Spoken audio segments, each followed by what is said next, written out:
नमस्कार, हमर छत्तीसगढ़ देख रहे हैं आप। आपके साथ मैं हूं ललित प्रजापति। शुरुआत धमतरी से मिल रही बड़ी खबर के साथ करेंगे।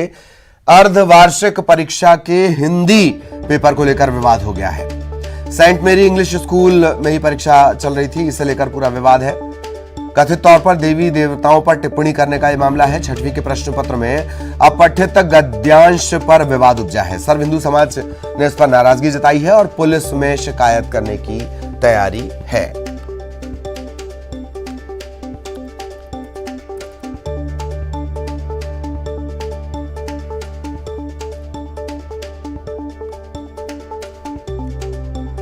अर्धवार्षिक परीक्षा का पेपर सेंट मेरी इंग्लिश स्कूल में चल रहा था।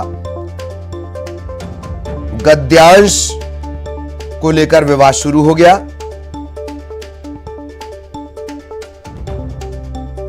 सर्व हिंदू समाज का कहना है कि इसमें देवी देवताओं पर जो टिप्पणी की गई है वो गलत है। उसी के चलते सर्व हिंदू समाज नाराज है, अभी नाराज है, कह रहा है थाने भी जाएंगे।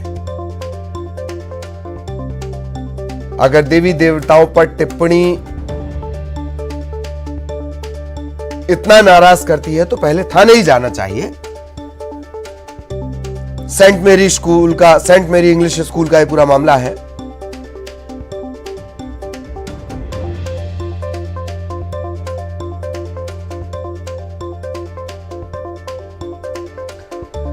छठवीं का प्रश्न पत्र और इसके गद्यांश को लेकर यह पूरा विवाद है।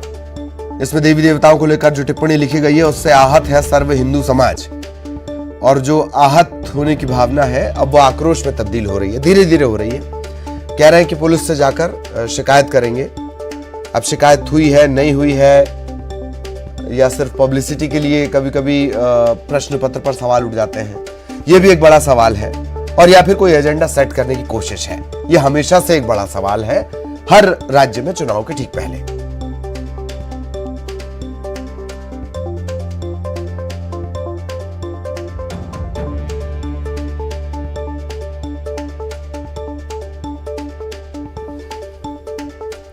धमतरी से बड़ी खबर। अर्धवार्षिक परीक्षा में हिंदी के पेपर को लेकर ही पूरा विवाद है।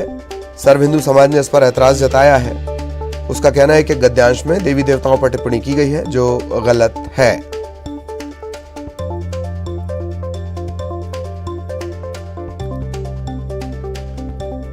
सहयोगी अभिषेक इस वक्त हमारे साथ जुड़े हुए हैं। अभिषेक, पूरी जानकारी विस्तार से, मामला थाने पहुंचा या अभी तक सिर्फ मन बनाया जा रहा है?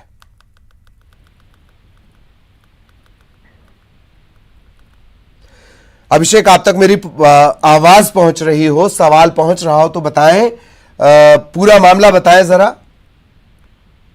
जी, ये धमतरी का इंग्लिश मीडियम का सेंट मेरी स्कूल है, जो जहां पर कुछ दिनों पहले जो हाफ ईयरली एग्जाम्स हैं उसके पेपर्स हुए थे। उसमें से जो कक्षा 6वीं का हिंदी का पेपर था उसमें एक अनसीन पैसेज था, अपठित गद्यांश। उसमें से ये विवाद निकला है क्योंकि उसमें जो देवी देवता हैं, भगवान महावीर और भगवान बुद्ध पर जो लिखा गया है उस पर यहाँ की जो सकल सनातन धर्म समाज है, सकल हिंदू समाज है, वो संगठित हो गया है और काफी नाराजगी इसमें जताई गई है। बैठक भी हुई इस मामले में और आज इस मामले में सभी धर्म के, जो हिंदू धर्म के लोग हैं, वो जाकर थाने में इसकी शिकायत करने वाले हैं, FIR करवाने वाले हैं। इस मामले में स्कूल प्रबंधन से भी हमने फोन पर बात की थी, तो उनका कहना था कि उन्होंने स्वीकार किया कि बड़ी गंभीर गलती उनसे हो गई है और उसके लिए वो अपोलाइज भी कर रहे हैं, क्षमा भी मांग रहे हैं। लेकिन दूसरी तरफ जो है नाराजगी इतनी ज्यादा है हिंदू समाज में कि वो अब पीछे हटने को तैयार नहीं है और इसको पुलिस थाने तक लेकर जा रहे हैं। जी, तो बौद्ध धर्म का मामला है, हिंदू समाज इससे, सर्व हिंदू समाज इससे नाराज हुआ है। पुलिस का क्या कुछ रिएक्शन मिल पाया है इसे लेकर अभिषेक? जी बिल्कुल, हमारी सामाजिक लोगों से बात हुई है। उन्होंने कहा है कि जिस तरह के शब्द इस्तेमाल किए गए हैं महापुरुषों के लिए, भगवान महावीर और गौतम बुद्ध को घुमक्कड़ कहा गया है। उन्होंने कहा गया कि वो घूमते फिरते भारत में आ गए थे, कहीं एक जगह रहते नहीं थे और यही कारण है कि देश भर में उनके वंशज हैं। एक जगह रहते तो पूरे देश में इनके वंशज नहीं पाए जाते। तो सारा जो गद्यांश का हिस्सा है इसे परीक्षा के लिया गया और इसी पर काफी नाराजगी है, आपत्ति जताई जा रही है और FIR कराने की तैयारी है। चलिए, धन्यवाद अभिषेक इस तमाम जानकारी के लिए। और रायपुर से बड़ी खबर, सितरंग तूफान का असर छत्तीसगढ़ में नजर आ सकता है। 24 से 26 अक्टूबर को इसका असर छत्तीसगढ़ में नजर आ सकता है। सितरंग तूफान, बंगाल की खाड़ी में ये तूफान बनेगा। सितरंग तूफान से मौसम में तेजी से तब्दीलियां आएंगी, बदलाव आएंगे, चेंजेस आएंगे।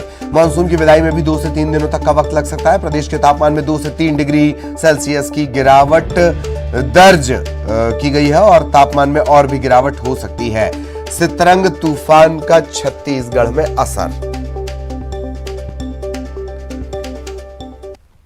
फिलहाल नॉर्थ ईस्टर्ली विंड है, जहां से शुष्क और ठंडी हवा है उसका आगमन चालू हो गया है, जिसके कारण से नॉर्थ छत्तीसगढ़ में के साथ में मध्य छत्तीसगढ़ में भी मैक्सिमम और मिनिमम दोनों में गिरावट है वो दर्ज की गई है। लगभग यदि मध्य और उत्तर छत्तीसगढ़ को देखें तो लगभग 2 से 3 डिग्री है वो गिरावट दर्ज की गई है।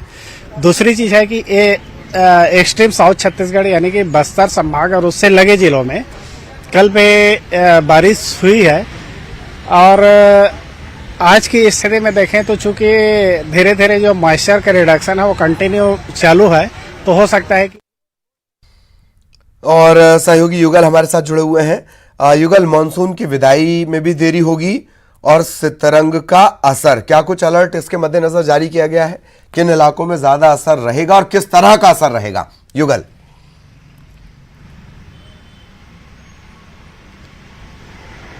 देखिए ललित, जिस तरह से बंगाल की खाड़ी पे एक सिस्टम डेवलप हो रहा है, इसकी वजह से सितरंग तूफान है वो आ सकता है। 24 से 26 तारीख तक ये तूफान आने की संभावना मौसम विभाग ने व्यक्त की है। अगर विंड पैटर्न में बदलाव होगा तो छत्तीसगढ़ में इसका असर दिख सकता है, व्यापक असर भी हो सकता है, क्योंकि छत्तीसगढ़ में मानसून की विदाई काफी विलंब हो चुकी है।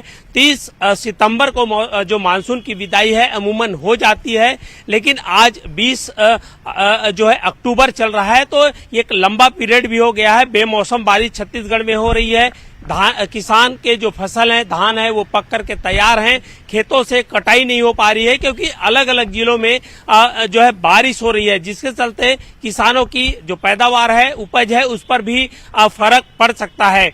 लेकिन अभी मौसम विभाग ने कोई ठोस पूर्वानुमान व्यक्त नहीं किया है, क्योंकि जो एक निम्न दबाव का क्षेत्र है वो पश्चिम बंगाल की खाड़ी में बना हुआ है। तो और जिस तरह से छत्तीसगढ़ में गुलाबी ठंड का भी अब एहसास होने लगा है, 2 से 3 डिग्री जो तापमान है ललित, उसमें गिरावट दर्ज की गई है। एक तरफ जो उत्तर छत्तीसगढ़ है, मध्य छत्तीसगढ़ है, वहां पर जो है ठंड का, गुलाबी ठंड का एहसास हो रहा है, तो दूसरी ओर दक्षिण छत्तीसगढ़ है, वहां पर कई जिलों पर बारिश हो रही है। मौसम कुल मिलाकर ललित समझ में नहीं आ रहा है और इस बीच अगर सितरंग तूफान आता है तो इसका असर है वो खासा पड़ सकता है। लेकिन जिस तरह से मौसम विभाग ने अपनी जो संभावनाएं व्यक्त की है कि 24 से 26 अक्टूबर के बीच बदली रहेगी और ये तय करेगा कि सितरंग तूफान जो विंड पैटर्न है, हवाओं की दिशा पर पूरी तरह से निर्भर करता है कि छत्तीसगढ़ में उसका किस तरह से व्यापक असर होगा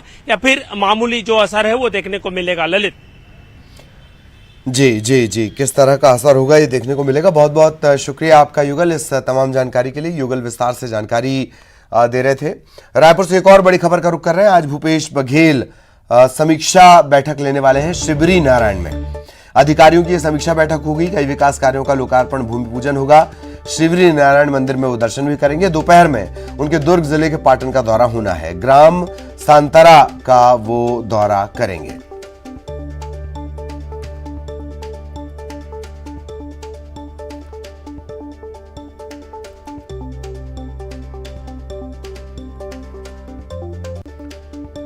तो आज जो दौरे हैं मुख्यमंत्री भूपेश बघेल के, शिवरी नारायण में वो एक समीक्षा बैठक लेने वाले हैं। अधिकारियों की समीक्षा बैठक होगी, विकास योजनाओं से जुड़े सवाल पूछे जाएंगे, लोगों की समस्याओं का निपटारा किस तरह से किया जा रहा है ये जानकारी ली जाएगी।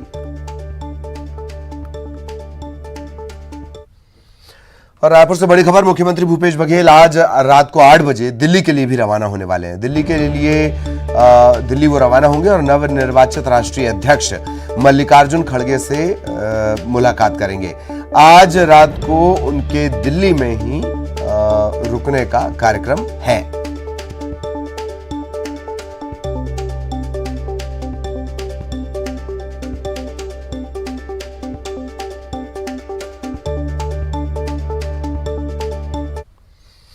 खबर रायपुर से, बिजली कर्मियों को दीपावली पर बोनस की सौगात मिली है। सीएम भूपेश बघेल ने बड़ी सौगात दी है। नियमित और संविदा कार्यरत बिजली कर्मचारियों को इसका लाभ मिलेगा। बिजली अधिकारियों कर्मचारियों को 11,000 रुपए तक का बोनस दिया जाना है। 11,000 रुपए तक का बोनस और एक्सग्रेशिया देने का भी ऐलान किया गया है।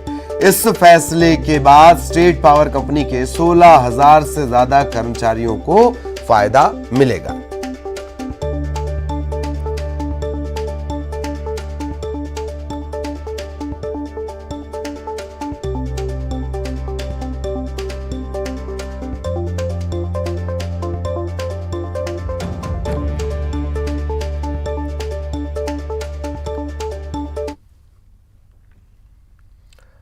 और अब बात जशपुर की, जहां दो नाबालिग, एक छात्र है और एक छात्रा है, इन्होंने फांसी लगा ली है। खास बात यह, दोनों ने अपने अपने घरों में फांसी लगाकर जान दी। पढ़ाई ये दोनों एक ही स्कूल में करते थे। छात्र 9वीं में था, जबकि छात्रा जो थी वो 10वीं कक्षा की पढ़ाई कर रही थी। पुलिस इसकी पड़ताल कर रही है। अब तक ये साफ नहीं हो पाया क्या दोनों घटनाओं के बीच कोई लिंक है या फिर ये इस तरह से आत्मघाती कदम उठाया कि ये दुसंयोग बन गया कि दोनों ने एक साथ खुदकुशी कर ली। बहुत सारे पेच दरअसल इस घटनाक्रम में है।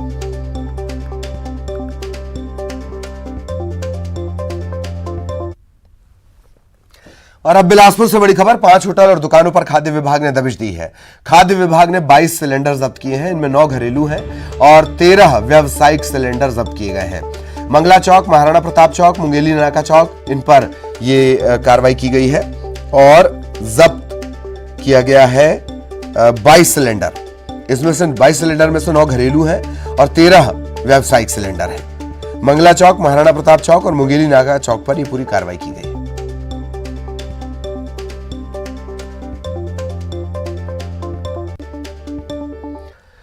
खबर रायपुर से, नेता प्रतिपक्ष नारायण चंदेल ने बड़ा बयान दिया है। कांग्रेस पर निशाना साधा, कहा राम सेतु के अस्तित्व पर सवाल उठाए थे और इससे इनकी सोच का अंदाजा लगाया जा सकता है। श्री राम के नाम पर रखने की घोषणा की गई है और इसे लेकर कांग्रेस पर उन्होंने निशाना साधा है।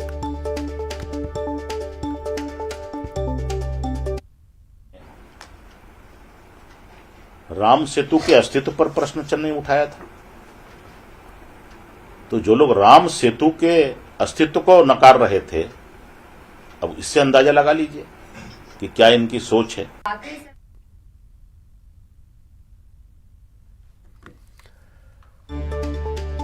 नेता प्रतिपक्ष नारायण चंदेल का बड़ा बयान आया है। राम सेतु के अस्तित्व पर सवाल उठाए गए थे, इससे इनकी सोच का अंदाजा लगाया जा सकता है। श्री राम के नाम को लेकर उन्होंने कांग्रेस पर निशाना साधा है। जांजगीर चांपा के शिवनी नारायण में महानदी घाट पर सीएम भूपेश बघेल ने भगवान राम की 25 फीट ऊंची प्रतिमा का अनावरण किया है। महानदी घाट पर आयोजित गंगा महाआरती में भी वो शामिल हुए। मुख्यमंत्री के साथ साथ गौ सेवा आयोग के अध्यक्ष महंत राम सुंदर दास भी मौजूद रहे। इस मौके पर उन्होंने शिवनी नारायण में घाटों का नामकरण मर्यादा पुरुषोत्तम राम, लक्ष्मण, भरत, शत्रुघ्न, लवकुश शर्मा, सीता के नाम पर करने की घोषणा की।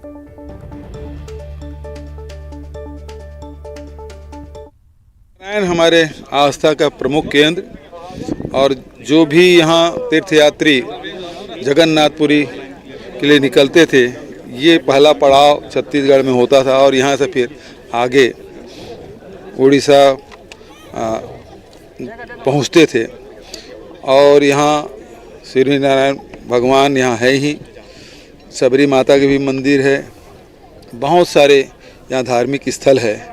और छत्तीसगढ़ सरकार ने राम वनगमन पर्यटन परिपथ निर्माण करने का जो फैसला लिया, उसमें एक महत्वपूर्ण कड़ी लगातार पिछले साल भी हम लोग किए थे। इस साल भगवान राम के आदमकद प्रतिमा महानदी के तट पर स्थापित किए हैं। बहुत ही सुंदर मूर्ति बन पड़ा है और मैं समझता हूं कि पर्यटन को बढ़ावा देने के लिए जिस प्रकार से घाटों का निर्माण होना है, कुछ अधूरे हैं, उसे भी हम लोग पूरा करेंगे।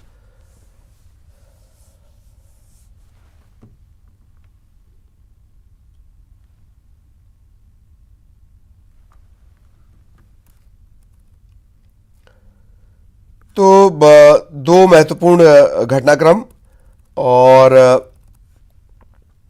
25 फीट ऊंची प्रतिमा का अनावरण और इसे लेकर रिएक्शन के सिलसिले लगातार चल रहे हैं। संजय श्रीवास्तव साहब बीजेपी से इस वक्त हमारे साथ जुड़े हुए हैं। संजय श्रीवास्तव साहब, प्रतिमा का अनावरण हुआ है और शिवरी नारायण में घाटों का नामकरण मर्यादा पुरुषोत्तम राम के नाम पर होगा। नारायण चंदेल कह रहे हैं कि राम सेतु के अस्तित्व पर सवाल उठाने वाले ये सब कर रहे हैं। जी देखिए, ऐसा है, ये तो कांग्रेस को अपने इतिहास में झांककर देखना चाहिए और मुझे लगता है कि शायद ये उसी का प्रायश्चित है कहीं ना कहीं, या वो इस दिशा में काम कर रहे हैं। लेकिन इनको यहां तक लाकर खड़ा करने में सबसे बड़ी यदि भूमिका किसी की है तो भारतीय जनता पार्टी की है। हम वो लोग थे जिस पर हम पर लगातार आरोप लगा, 20-25 साल तक लगा रहा कि हम धर्म के आधार पर राजनीति करते हैं, हम ये करते हैं, हम राम मंदिर के आड़ पे हम वोट मांगते हैं। लेकिन हम अपने स्टैंड पर अड़े रहे क्योंकि ये आस्था का विषय था। यही हम 20-25, 30, 40, 50 साल से इनको समझा रहे थे, लेकिन ये उस समय समझ नहीं रहे थे। धर्म निरपेक्षता की चादर ओढ़कर ये संप्रदाय विशेष के लोगों का वोट बटोरने के लिए ये राम को उस समय नकारते थे। लेकिन आज इनको खड़ा होना पड़ा कि भगवान राम कोई राजनीतिक मुद्दा नहीं है, ये हमारे अस्तित्व का, ये हमारे विश्वास का प्रतीक है। और शायद जाकर तब इनके दिमाग में ये परिवर्तन आया, तब ये राम के नाम पर घाट की बात करें या माता कौशल्या के मंदिर की बात करें। लेकिन दुर्भाग्य था कि हिंदुस्तान में रहकर जब तक इनको संप्रदाय विशेष के वोट को जुगाड़ करने के लिए ये अपने अस्तित्व को नकार रहे थे, यहाँ की आस्था को नकारने का काम जो किया है वो इतिहास के पन्नों पर दर्ज है। इसलिए लाख ये कर ले, इनकी छवि, इनकी भूमिका, इनकी पहचान राम विरोधी की है, राम विरोधी की थी और इनकी रहेगी, राम विरोधी की रहेगी। पर यह हैरत की बात है कि भांचा राम, इससे उन्होंने फेमस कर दिया। चंदखुरी की कभी सुध नहीं ली, आपकी सरकार रही वहां पर इतने लंबे अरसे तक। देखिए, ऐसा है कि हिंदुस्तान में या छत्तीसगढ़ में लाखों की संख्या में मंदिर है, आस्था के केंद्र हैं। जो मूल भगवान श्री राम की जन्मस्थली है उसको नकार दें, फिर माता कौशल्या, फिर सीता माता, फिर लक्ष्मण, ये सब तो ठीक है। लेकिन जिस भगवान श्री राम के नाम से माता कौशल्या जी को, जो उनकी माता जी है, राम भगवान जो आस्था के केंद्र हैं, पूरे विश्व के अंदर में चर्चा होती है, उनकी जन्मस्थली पर इन्होंने प्रश्न खड़ा किया है। इन्होंने राम सेतु पर जाकर कोर्ट में राम सेतु पर न सेतु पर सवाल थे, जन्मस्थली पर नहीं थे। जन्मस्थली का तो ताला ही राजीव गांधी ने खुलवाया। सुन लीजिए ना, मैं तो क्या बोल रहा हूँ, सुना ही नहीं मेरी बात को जी। नहीं आपने, मैं राम सेतु की ही बात कर रहा हूँ, मुझे मालूम अच्छे से। राम सेतु पर इन्होंने किया था, लेकिन राम मंदिर पर भी इन्होंने कितना, यही कपिल सिब्बल थे ना इनके कांग्रेस के नेता, कि सुनवाई नहीं होनी चाहिए, ये नहीं होना चाहिए। हमने तो सरकारें खोई है, सरकारें 5-5 सरकार 1990 में। तो ये स्थिति है कांग्रेस की। तो कांग्रेस अब अपने जो कर्म, जो उन्होंने गलत काम किए हैं, उस पर लीपापोती करने का प्रयास कर रही है। लेकिन इनको यहां पर लाकर खड़ा करने का श्रेय किसी को जाता है तो भारतीय जनता पार्टी को जाता है। जी जी, धनंजय सिंह ठाकुर साहब इस वक्त हमारे साथ जुड़े हुए हैं। और ठाकुर साहब, महाआरती भी हुई महानदी की, और जो तमाम ये बड़े आयोजन, नारायण चंदेल कह रहे हैं कि राम सेतु के अस्तित्व पर सवाल उठाने वाले हैं आप लोग, इसी से सोच का अंदाजा लगाया जा सकता है। और संजय श्रीवास्तव कह रहे हैं कि आपको हमेशा ये भुगतना पड़ेगा, आपने जो इससे किनारा किया है या इस नाम से जो आप हमेशा आप सवाल उठाते रहे, आपको भुगतना पड़ेगा। जी प्लीज। देखिए, भारतीय जनता पार्टी के नेताओं की ना मानसिक दशा ठीक नहीं है। अगर मर्यादा पुरुषोत्तम श्री राम जी के नाम से राम घाट की नामकरण किया गया है तो भाजपा के पेट में दर्द क्यों हो रहा है? इसलिए दर्द हो रहा है क्योंकि भारतीय जनता पार्टी श्री राम जी के नाम से सिर्फ राजनीति करती है, हिंदुओं का वोट लेना चाहती है, पर राम काज करना नहीं चाहती है। राम सेतु की बात कर रहे थे, ये झूठ बोल रहे हैं ना, प्रमाण तो प्रस्तुत करें। क्यों नहीं बोलते प्रमाण, क्यों नहीं देते प्रमाण? क्योंकि ये लोग कालनेमी लोग हैं, ये लोग झूठ बोलकर राजनीति करना चाहते हैं। हम तो चैलेंज कर रहे हैं, कहाँ राम सेतु को कांग्रेस लेके अपवादजनक बातें कहा थे, बताइए ना, प्रमाण करिए ना। भारतीय जनता पार्टी का झूठ पूरा प्रदेश और देश देख लिया है, किस प्रकार से मर्यादा पुरुषोत्तम श्री राम जी के नाम से, गौ माता के नाम से, हिंदुओं के नाम से सिर्फ भारतीय जनता पार्टी राजनीति करती है, राम काज नहीं करती है। अब तो इनको राम के नाम से भी पीड़ा होने लगी है, राम के नाम से भी इनको अभी ईर्ष्या होने लग गई है।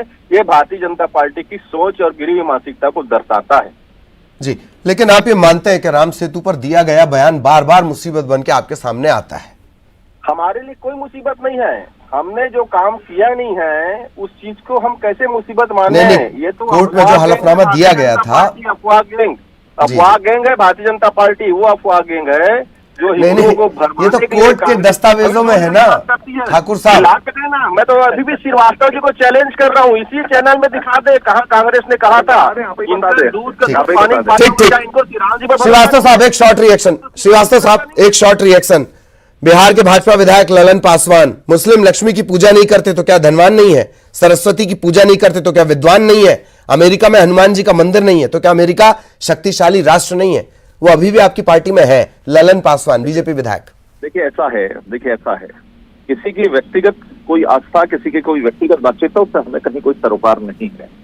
ये है जो पूरे इतिहास में दर्ज है, ये पूरे हमारी विचारधारा का विषय है। और आपने भी कहा ना, देखिए ये कह रहे हैं, केवल कह रहे हैं, आप स्वयं कह रहे हैं कि ये कोर्ट में है, उसके बाद वो बोले जा रहे हैं उनको मालूम ही नहीं है, ज्ञान ही नहीं है भगवान श्री राम के बारे में। नहीं चलिए श्रीवास्तव साहब, ज्ञान ही नहीं है इनको, अज्ञानी हो गए, अज्ञानी। ये राम मंदिर के निर्माण पर भी ये लोग प्रश्न चिन्ह लगाने वाले लोग हैं। ये इस तरह की स्थिति है कांग्रेसियों की। अब तो ये है कि इनका अस्तित्व समाप्त हो रहा, तो भगवान राम की शरण में जाने का प्रयास कर रहे हैं, भगवान राम का नाम रख रहे हैं। कल तक राम विरोधी क्योंकि हिंदुस्तान इनको नकार चुका है, अस्तित्व समाप्त हो रहा है इनका, तो अब ये राम के नाम पर दौड़ रहे हैं। तो आज यहाँ तक आए हैं, अब इनको कोर्ट में नहीं है। आपको आपने स्वयं इस बात को कहा कि कोर्ट में हम शपथ पत्र बनाना है, उनको बात ही नहीं। चलिए नहीं श्रीवास्तव साहब, ठाकुर साहब प्लीज नहीं, जी चलिए सब राम काज करिबे को आतुर। चलिए हम चेक करते रहेंगे कौन कौन राम काज कर रहा है, नहीं कर रहा है। बहुत बहुत शुक्रिया श्रीवास्तव साहब, ठाकुर साहब हमारे साथ आप जुड़े, आपका रिएक्शन हमें मिला। और ये तमाम जो घटनाक्रम सवाल जवाब के सिलसिले भी आपने सुन ही लिए।